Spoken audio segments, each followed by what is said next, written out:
Friends ఇవాళ వచ్చేపాటికి మనకి బజాజ్ ఎన్ఎస్ 200 BS6 బండి అనమాట. దీనికి 4 కల్సీలు అనేది మొత్తం పోయింది. ఫస్ట్ మనం డిస్క్ హబ్ అనేది ఓపెన్ చేసుకున్నాం. డిస్క్ ప్యాడ్లు అయితే పూర్తిగా పోయినాయి ఆయిల్ వల్ల.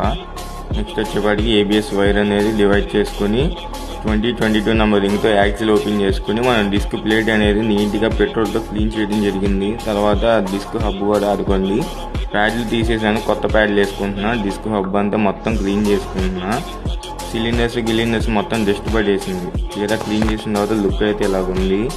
ఈ సిలిండర్లు స్మూత్గా దిగేలాగా మీరు క్లీన్ చేసుకుని అవి దింపేసుకుని తర్వాత 4 కైల్ సీల్స్ అనేది మారుస్తున్నాను. స్ప్రింగ్ దాంట్లో డస్ట్ అనమాట. ఇది మొత్తం కొత్త ఆయిల్ సీల్ వేసుకుంటున్నాను. కొత్త ఆయిల్ సీలు ప్లస్ దానికి ఒక లాక్ వచ్చింది. ఆ లాక్ కూడా కొత్త వేసా.